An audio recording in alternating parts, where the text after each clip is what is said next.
hang on a minute, I'm trying to get this. Right. What the hell wrong with this camera? Why is it on its side? Right. Just a minute. Flipping. Let me just flip it over. Right. So I've just woke it up and Ken messaged me. Sorry, I'm coughing because I've just woken up. I'm just having a cup of coffee. This is my first cup of coffee today.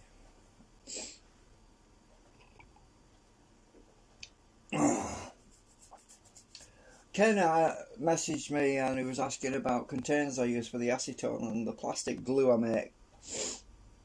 Well, I use the plastic containers have got to be made out of nylon,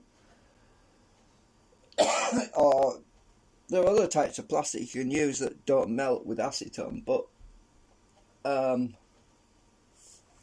example, I'm not sure what this material. Hang on, move this out of the way. It's a food storage container. I have no idea what it is, but I don't think it's nylon. I'm not sure what it is. But I can put things in here that are made out of ABS and acetone, put acetone in there, and it won't touch the plastic. But generally speaking, anything that's glass,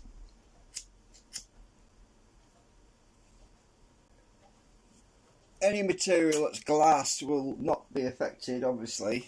And I use these old perfume bottles. I buy the perfume actually, and and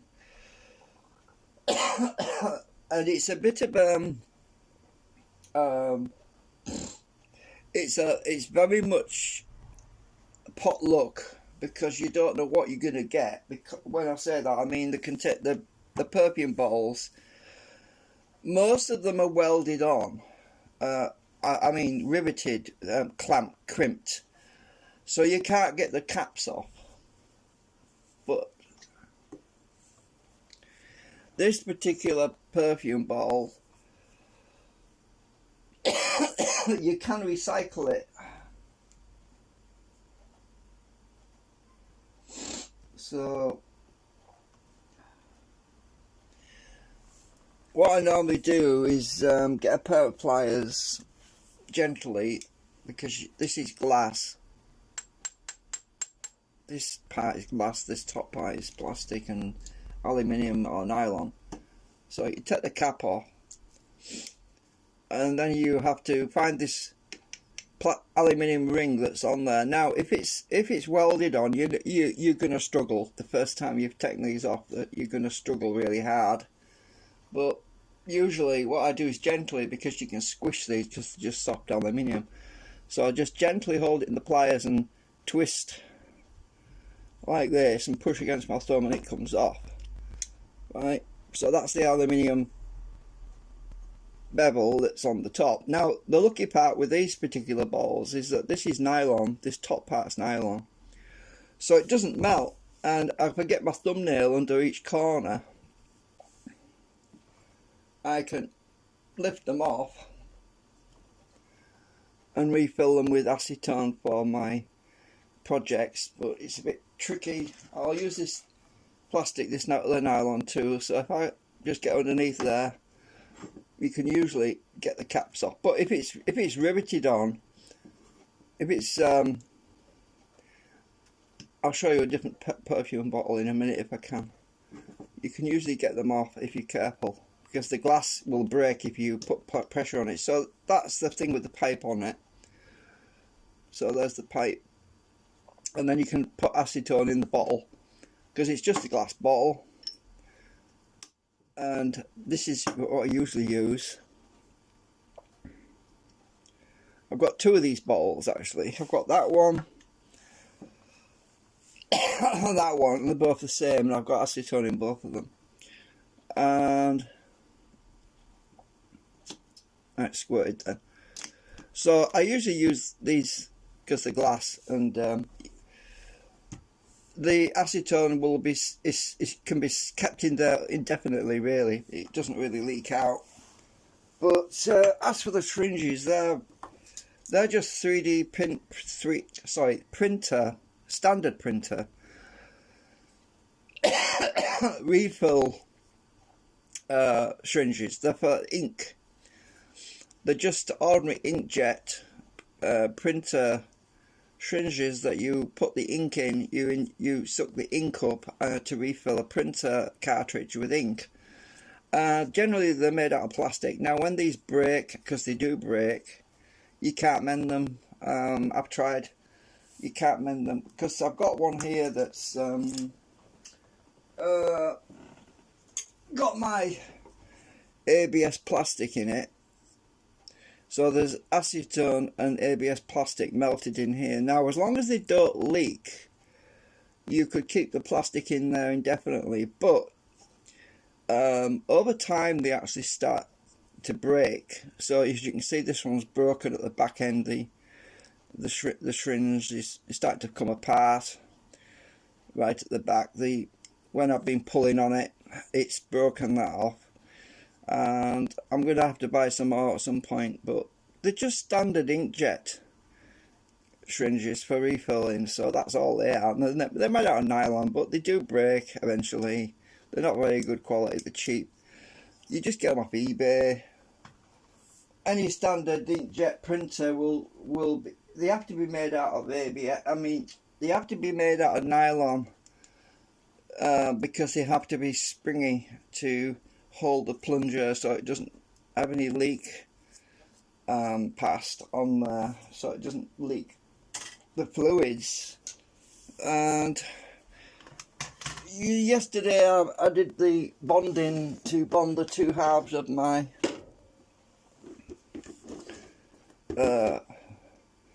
ABS together. I want to show you where we are right now. It's one piece, it's stuck, it's dried. I'll take it out of there. I was wrong today. I should have been out of the box. It's sun shining, but well, I was tired. When you get to when you get into the 60s, like, you just want to rest. So yeah, there's the clip. There is a slight kink still on it, but I don't think that's going to matter too much in that one. The reason for that, and the inside is flat. That's the main thing. I can just file that off with a knife, trim that up with a knife if I need to do, but take the other clip off. So this is one piece now. It's solid. I can clean that with my knife. It's all dried. Remember, I used my finger on there and I just asked it to smooth that out. I think it was on the inside. Yeah. And well, that's dead flat now. You can see.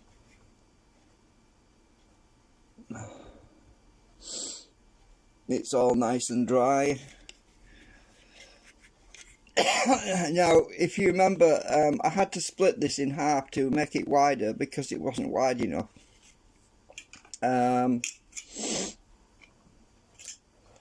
Question is it wide enough now that I made the adjustment to it? Well, let's get the... Just give me a sec. I've got to go and get the thingy. Oh, I knocked my dice down on the floor. Ah.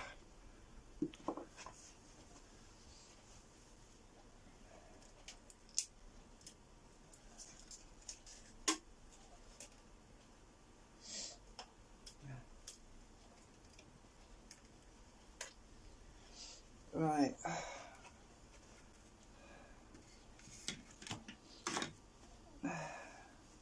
Trying to get past the camera is the trick. I'm going to pick it up because it's easier. Right, so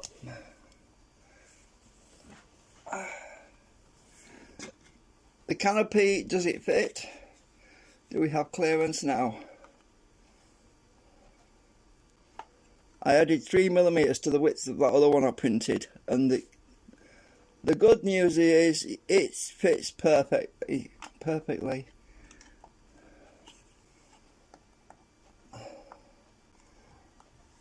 Let's try it. Oh, look at that. It's barely touching, barely catching now, look.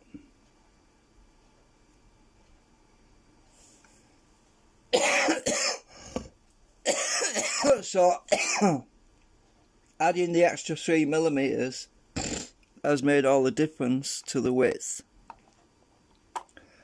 It wants to be pushed in a bit more though.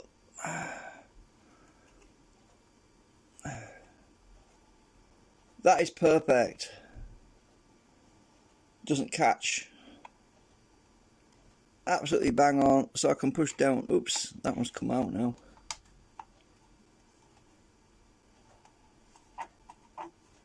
It might need some slight jiggery pokery to move it, align it and everything, but that's great. It's not catching. So I have to print 3 more of these. Well, actually 6. Actually, I have to print 4 halves and stick them together to make the other 2 canopies on the top and the bottom, and wind the coils on there. I can actually wind coils on this one, but it fits. It's getting quite heavy, this thing is. That's the other side. As you can see,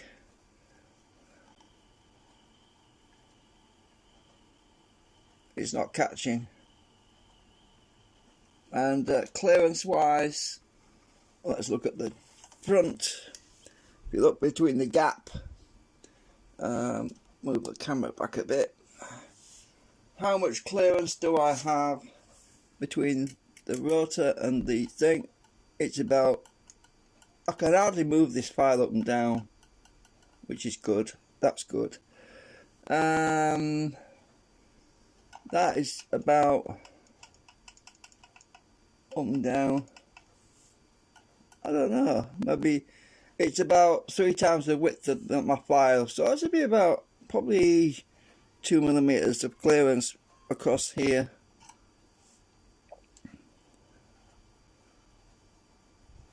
I'll get my torch. So it's very closely coupled.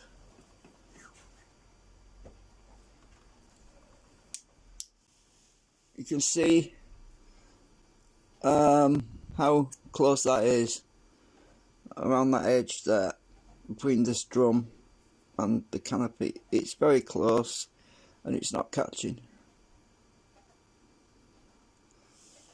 Okay, right. So as I say, if you, I've got a lot of, I also use medicine bottles that are made out of nylon to store plastic ABS in. This is, look at that, that's the hard part that we got leaked out, exposed to the air. It's gone hard now. I can stick that back in here, it'll melt down. So there's liquid ABS plastic in there. And usually if there's no leak in the containers, though, it will stay liquid for forever. But the problem is certain medicine containers, if you have to remember there's such a thing as air pressure, atmospheric air pressure, right? So when we have high, when how many bars of air pressure is high, what happens is it pushes air into containers that don't have a good seal, and when air pressure drops, any air that's inside the plastic containers that might be higher than the outside atmosphere, it will start to leak out. So you have a pump action going on every day. When the air pressure is going up and down like this, you have a pumping action going on with a container might have a bad seal on it. So you do lose your acetone over a long period of time. It evaporates out of the container unless it's airtight. It has to be 100% airtight. That is the reason why when I I'll just move this out of the way. This is the reason why when I put my canopy in this container and I said it's airtight, well, it's not really airtight. It will keep the acetone vapour inside to treat my plastic, and I've got this piece of tissue which soaks the acetone. I squirt it directly onto the tissue with a magnet holding this steel washer to hold it up, and so the acetone will be in there, and it'll, anything I put in there will dry very slowly, because what happens is with the pumping action of the air pressure of the atmosphere, that is weather, as in the weather changes, you have slow leaks. So the acetone vapour that's in the container will very slowly leak out, and over that period of time whatever's in there will dry. It will just dry very slowly because it's not 100% airtight. So bring my thing over here again. I'll take my canopy off. So my canopy is hard, and listen, I'm flicking it with my finger. That is rock solid now. I can wind coils on that. Make some more though. So I can leave it in there so that it doesn't warp and curl on the edges, you see. And like that. And yeah, it will just won't warp on me because of the leakage that we get. Oh, let's do my ESP again with my dice. Let me just try this. Oh, I need to move the camera down a bit. I can't see anything. It's in my hand. Let's see what number I'm gonna get. I'm getting a 6. Oh, look at that! I got a 6. Right, so yeah. Right, just a little update on things.